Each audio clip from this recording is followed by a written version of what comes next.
Hello and welcome to day 3 of our 5-day health challenge.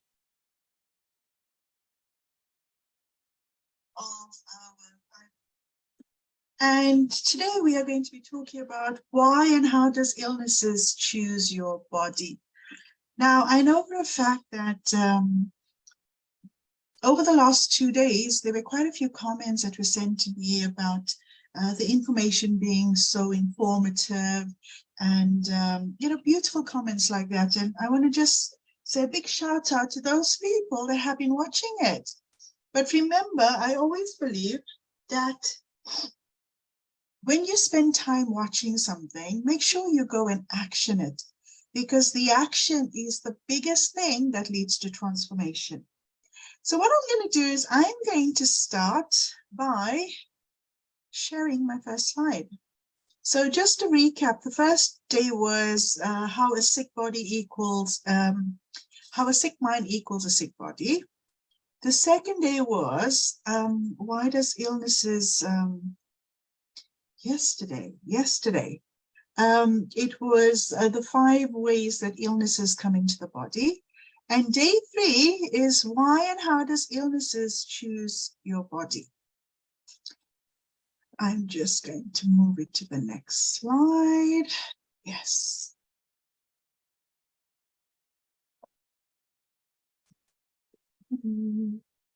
Brilliant.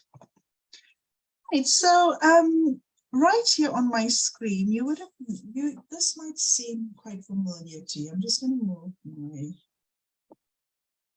my profile. So this is something quite common. You must have seen it in school. If you took psychology, you might have seen this in your psychology lectures. And this is Abraham Maslow, the hierarchy, your needs. It's all about the psychological effects and why do we need Maslow's hierarchy. We call this a Maslow's hierarchy. Now, why is this so important in our lives? Why is this, he came up, he was a psychologist, an American psychologist, and he was born in 1908 and he was Jewish and he immigrated to America and he lived in New York, and that's where he was raised and educated. And this hierarchy that he developed is so meaningful, because the whole thing about having the bottom bit is your physiological needs. Then you need to feel safe. Then you need to feel loved, and you need to have the sense of belonging. And if you have that, then it raises your self-esteem. And once you raise your self-esteem and you're confident in who you are, you'd find that you start to reach self-actualization or realization. So I'm going to go through this and I'm going to talk about the first one. If we think about our physiological needs. Now, remember yesterday I mentioned that, there's certain things, if we don't have the correct diet, it wouldn't help our bodies. If we don't have enough sleep, it wouldn't help our bodies. So all of these things, proper breathing techniques, having the most nutritious foods. And you'd find that people that do not have, you find sometimes there's studies that have being carried out where socioeconomic status also has a huge effect on whether you get nutritious foods, whether you have a safe space to be safe and happy. So I'm going to talk very quickly about those, the bottom bit there, the physiological aspects. So let's think about it. We mentioned that our bodies are made up of up to 90% water. If we don't have clean running water in our homes, and we don't have, if we don't drink enough water, at least 2 liters of water, then we are not replenishing the water in our body. Now, like I mentioned yesterday, we lose at least about 2.5 liters of water in a day in various ways. So you have to replenish it, because if you don't, you end up becoming dehydrated. And when you are dehydrated, then the different, the salts in your body, the minerals and all of those things are not absorbed easily into your cells. and there becomes other issues. So make sure you keep hydrated. Sleep. We're going to talk about more about sleep and why sleep is so, so important. I'm also going to be talking about, if you don't, the way our bodies change according to our environment, that is so, so important, because if you are living in a desert, you would need to change your lifestyle. If you are living in a cold place, like if you take England, for instance, we have pretty cold weather.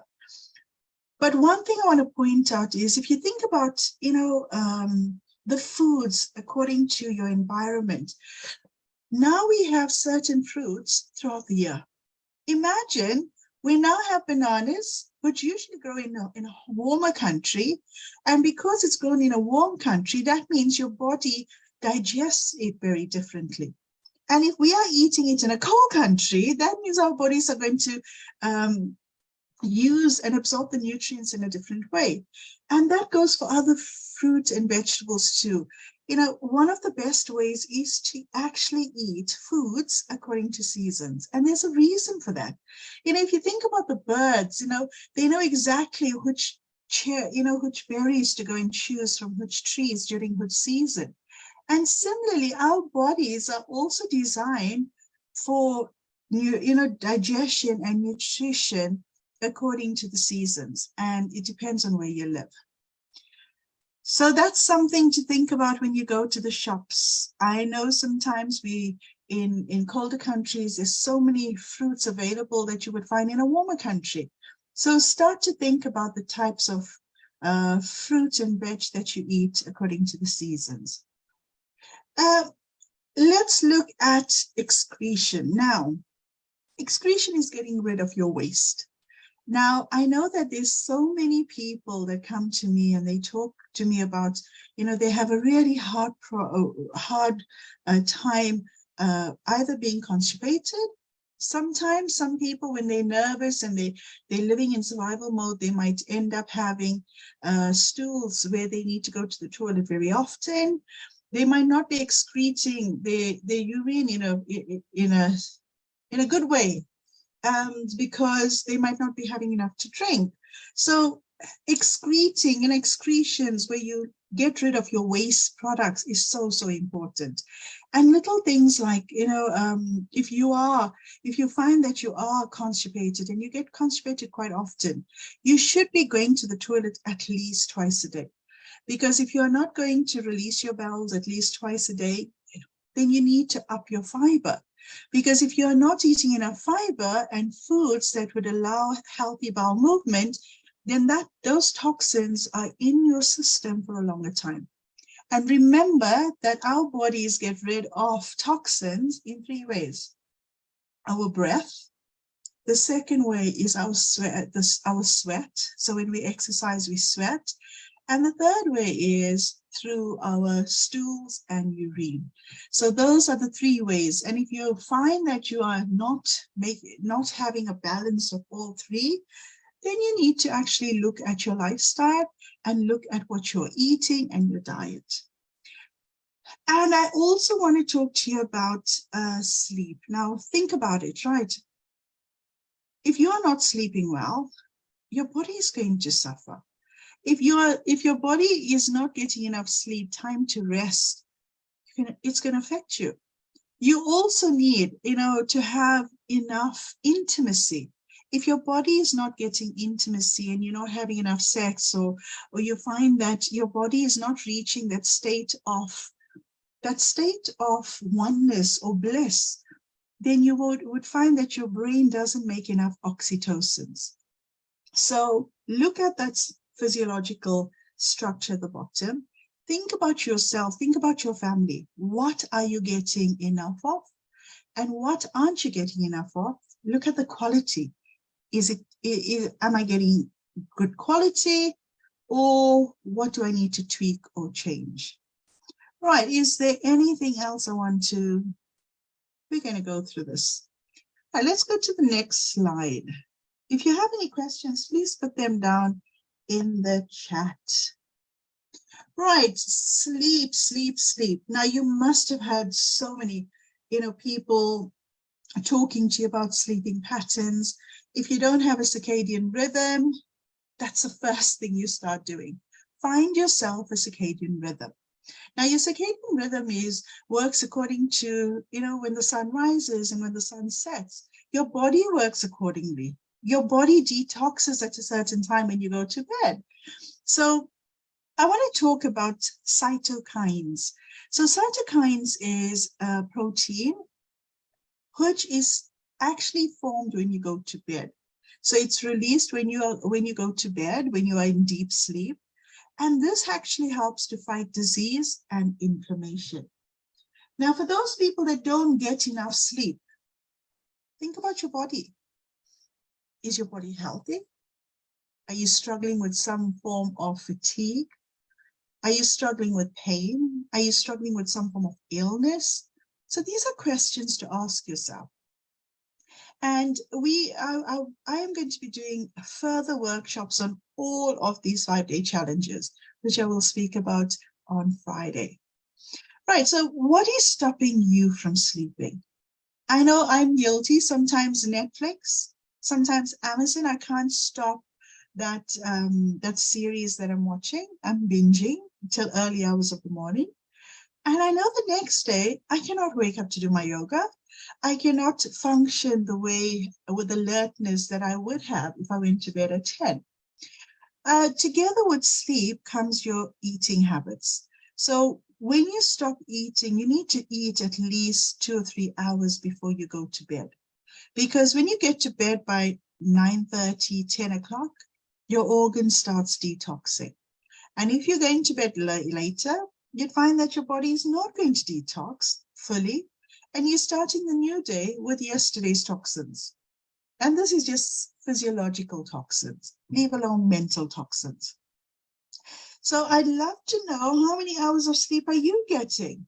Put it in the comments, because if you're struggling to sleep, if you do struggle to sleep, put it down in the comments. And if you're watching this on replay, put it down in the comments and tell me, how many hours of sleep are you getting? And if you're not getting 7 to 9 hours of sleep, why? Why do you think you might be struggling to sleep? Is there too many stimuli at night? Do you need to switch off at a certain time? So these are all questions you need to answer. Are you eating too late? Because when you eat too late, then your digestion, lots of people suffer with acid reflux because you are eating too late and you're going to bed.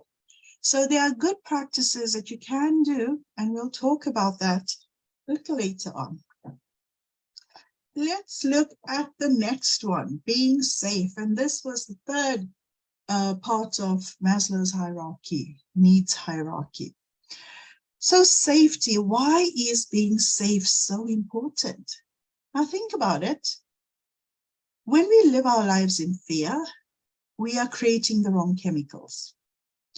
If we are creating the wrong chemicals, then our body is going to be flooded with these chemicals. And the chemicals, when you are in survival mode again, is cortisol and adrenaline. So if you are living life in survival mode and you constantly feel like you're not safe, then you need to change your environment. You need to find out what is making you feel unsafe. Now, I've seen clients that have been indoors. This is way before COVID. They've been indoors. Some of them cannot even go out to the shop. Some of them cannot leave their front doors. Now, yes, there are people that have certain phobias like this. During COVID, COVID just heightened some of people's phobias and fears, especially those people that couldn't leave home. Now, I was working with this one client during just before COVID, and he found it really hard to go out into the real world. For 3 years, he didn't go to the shops. The only place he went was when he fell ill, which was quite often. He ended up going to the hospital, MK Hospital, to be treated. So he ended up, we ended up getting in touch because he was suffering with global sensation. So global sensation is when you have this numbness on your throat and you have something like a lump in your throat. And when people get nervous, when people get really scared, and fearful and life is threatened, you'd find that the anxiety becomes a physiological illness in the body and mental illness. So this person, the hospital did whatever they could. But when I did RTT, which is rapid transmissional therapy, we went down to the root cause of why this happened. Why was he? And he was suffering with this anxiety right from the age of 3. He was constantly like, his life was pretty hard as a 3-year-old. And it's surprising again how we live our adult life in the eyes of that little child that experienced those experiences. So what actually compromises our safety? Now, I want you to, think about it. If you've got pets at home, when are your pets quite fearful? When do they start? How do they tell you that they're scared? They'll come and hide behind you. They might start barking if you think about your dog. Some of them will just jump into your arms because they want you to keep them safe. Now, similarly, when our safety is compromised, then we end up going into a different type of state. Our state is altered.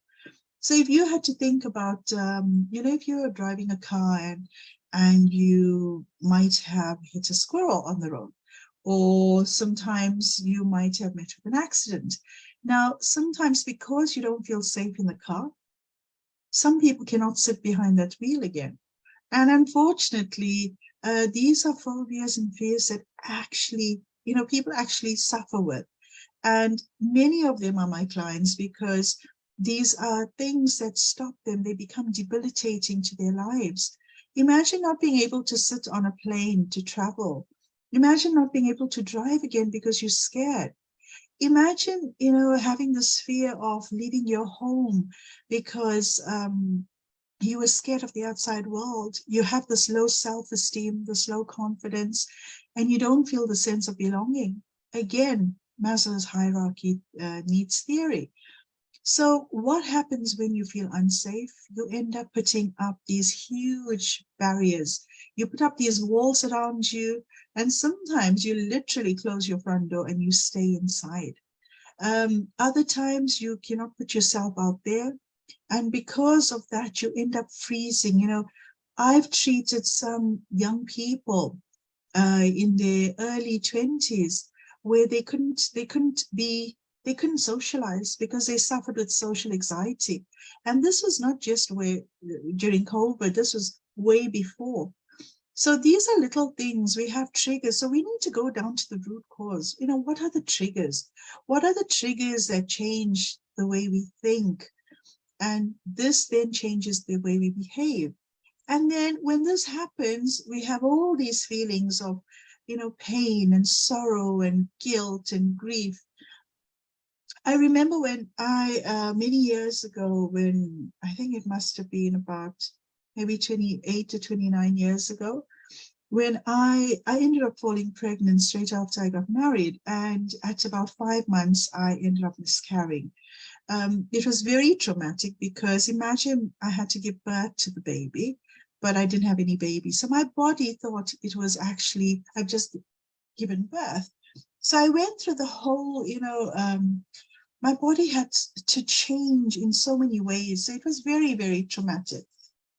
But what did I do? I ended up putting walls around me. I ended up feeling very unsafe. I couldn't handle it when I had to be around children. And being a teacher was pretty hard. And there were days that I would not go to school because I wake up in the morning and I'm super scared and I just can't get myself out of the door. So these are little things, little triggers that make us feel unsafe. And when this happens, we need to seek the right help. And the reason why I use a lot of hypnotherapy, I was asked that today in a networking meeting, what therapies are my favorites? And my favorite is hypnotherapy and hypnosis because I help my clients to get rid of the root, we go to the root cause and then get rid of the problem unconsciously. We go into the unconscious mind. We don't do it consciously. We don't just talk. We don't just do talk therapy. We do deep healing therapy, which I love. I also use a lot of quantum science healing, how to connect with your energies within, how to connect with the energies in the universe, because we have our own morphogenic electromagnetic field that's flowing through us constantly, and if we are not resonating the right energy, we are affecting the other person, because we all have this energy flowing from us. And if we are not feeling great, if we are not resonating at the highest, frequency, then we are affected. How often have you walked into a room and you know exactly which person to go to and who, the people that you want to just stay away from? And it's all based on your instincts and your energy. Your instincts gets kicked in when you allow that feeling of being able to put your antennas out to check what the energy fields are from different people in the room. So does all that make sense? So when you feel unsafe, one of the easiest things are to actually put up walls around you, to withdraw, and when you withdraw and you retreat, you go within yourself, and that's not the healthiest place to be. So if you are feeling like you are withdrawing, you are feeling like your body is calm, is struggling to be healthy, do seek help. Talk to me, connect with me, and we can have a chat. And I know so many people will ask this question, why me? When an illness comes to you, we always say, why me? What did I do wrong? What happened to me? Why did I get cancer? Why did I get, why did I have to suffer with, why do I have to have diabetes? Or why do I have to have heart problems? And these are questions we constantly ask ourselves, why me? Why do I have? And that is one of the most common phrases. Why do I have to have it? Why me? So the reason for this is that when we do not put ourselves first and we do not immerse ourselves with self-love, and if we do not, if we end up becoming a people pleaser where we please other people first and not yourself, you are compromising, you are sacrificing your happiness, your self-love. And if you don't have this root, this discipline in putting yourself first, and there are ways, there are strategies. And in my book, this is my book, Smiling Freedom. I don't know if you can see it. So in this book here, it gives you so many tips on how to stimulate self-love and how to actually love yourself, so that when you are fully in love with yourself, you have the best oxytocins and you have your dose. Remember, you have your dose for the day, your dopamine, your oxytocins, your serotonin, your endorphins. You have your dose for the day. And when this happens and this is flowing through your body, your organs are happy, your cells are happy. And when your organs and cells are happy, then illnesses would not choose your body.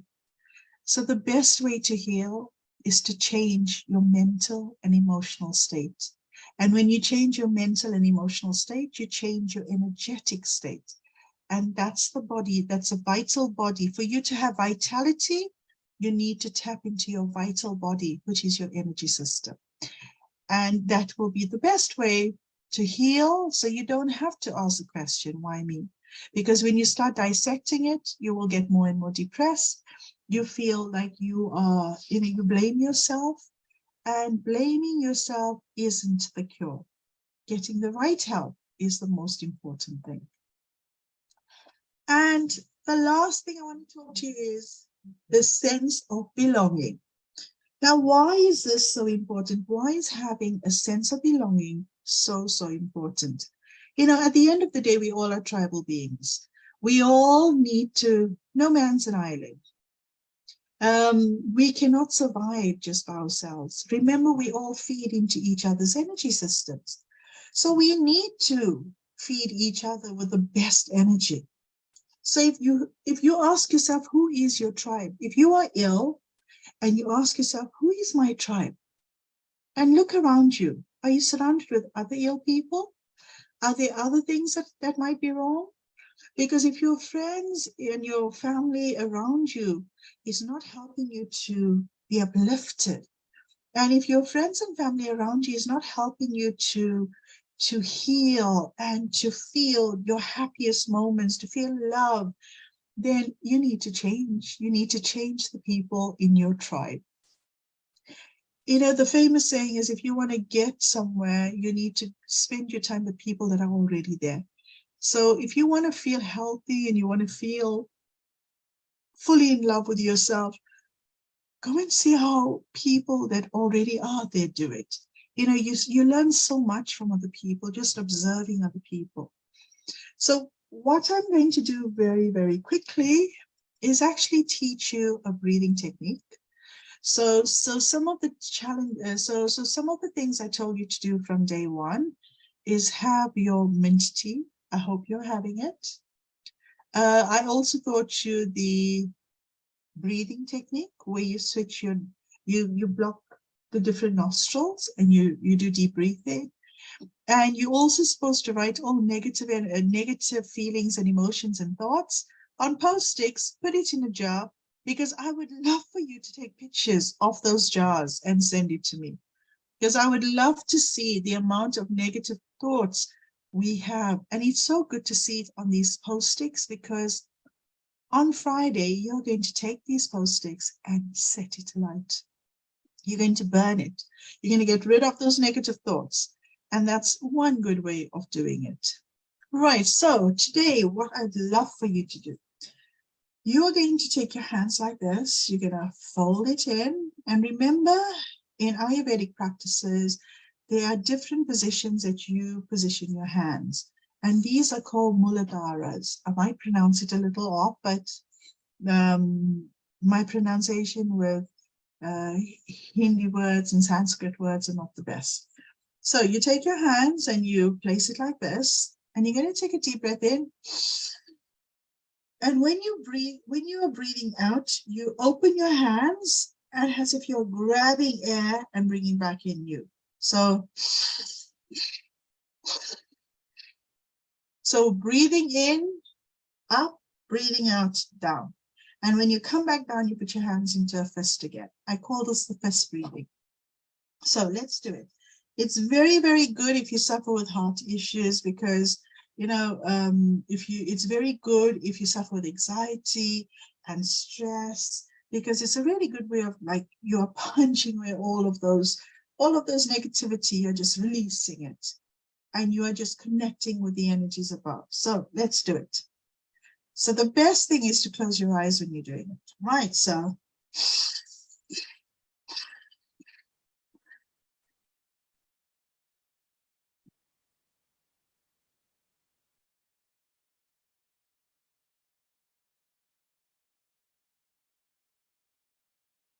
do it for a minute every day.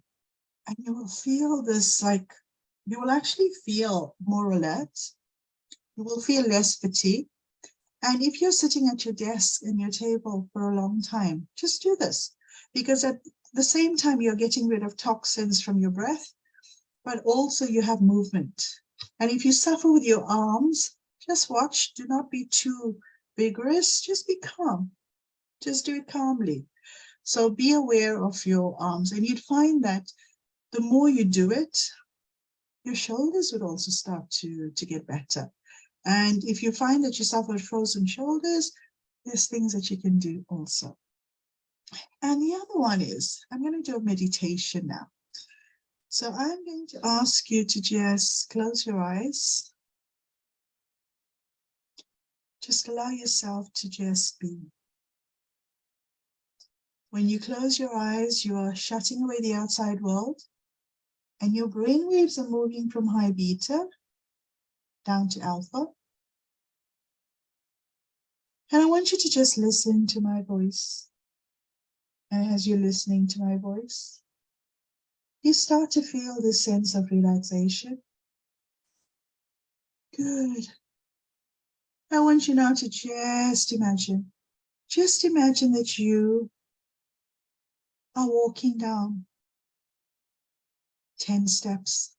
And as I click my fingers, you're going to become deeper and deeper and deeper relaxed. And right below you is actually a beautiful beach. So 10, 9, 8, 7, 6, going deeper and deeper. 5, 4, 3, 2, all the way down. And you would find that your body is starting to relax. You're starting to feel this beautiful feeling of relaxation flowing from the top of your head right down to the tips of your toes. You feel calm, you feel peaceful. And I want you to just, as you get off that last stair, you can feel soft sea sand under your feet. You feel the warmth of the sun on your skin, and it feels beautiful, calm, and peaceful. I want you now to just feel your feet just sinking into the sand beneath you, anchoring yourself. And as you stand there facing this beautiful ocean, you feel strong. I want you now to just imagine this vortex of blue energy. It's like this blue light, healing light. It's in a vortex.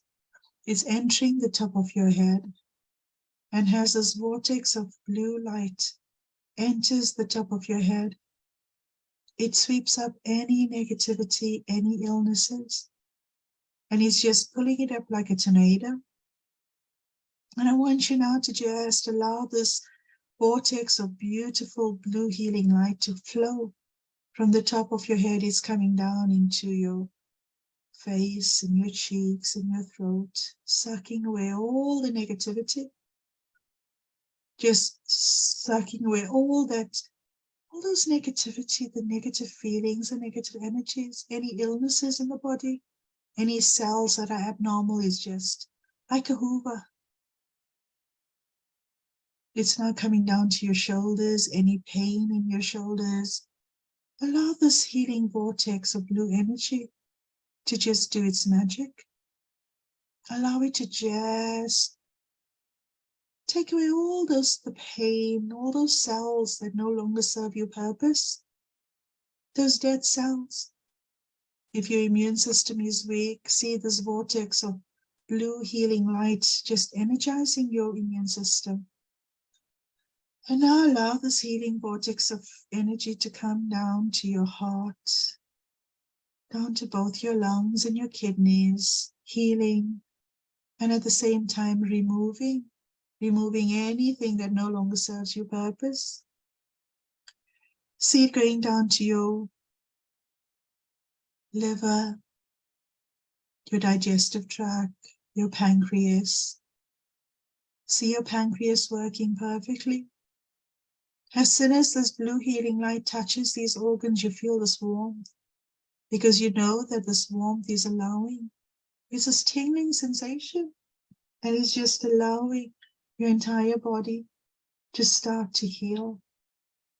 And now let it go down to your digestive tract, into your stomach, into your large intestines, your small intestines, your large intestines, your colon.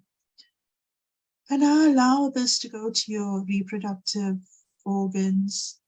So whatever things you have that no longer serves your purpose, dead cells, illnesses, pain, just allow this healing blue vortex of light to remove it.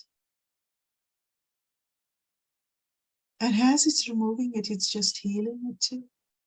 Now take this vortex of healing light down to both your limbs, and right at the bottom of under your feet, under the soles of your feet, you can feel now this healing vortex just leaving your body through the soles of your feet, taking away and removing any negativity, any pain, any cells that no longer serve you, any dead cells. Any illnesses is just leaving, exiting your body. And now that that's gone through the soles of your feet, your body feels lighter, it feels more balanced. And now I want you to just visualize, imagine this beautiful sunshine, the rays of the sun just entering your body, making you feel absolutely calm and peaceful. But this yellow rays of the sunshine is just entering your entire body, energizing all your cells, energizing your muscles and your tissues and your fluids in your body. And it's just making healing taking place instantly. And now that you find this beautiful sunshine flowing with every single breath, this beautiful sunshine will continue to flow through you, healing you. Whenever you feel like you need to have this flow of sun rays through your body, just stand by the window and just take yourself into that beach and just allow that beautiful sunshine to flow through your body. Feeling calm, feeling peaceful, feeling absolutely wonderful. So in a few moments, I'm going to count from 1 to 10. At the count of 8, you will open your eyes. And at the count of 10, you will be fully wide awake. Every single part of you will be back here with me in the present. So ready, 1, 2, 3, 4, 5, 6, 7, 8. Open your eyes, 9, 10, wide awake, wide awake, wide awake. Just feel that beautiful sense of healing taking place in your body. And remember, drink lots of water, practice your fist breathing, and just allow your body to let go of anything that no longer serves your purpose.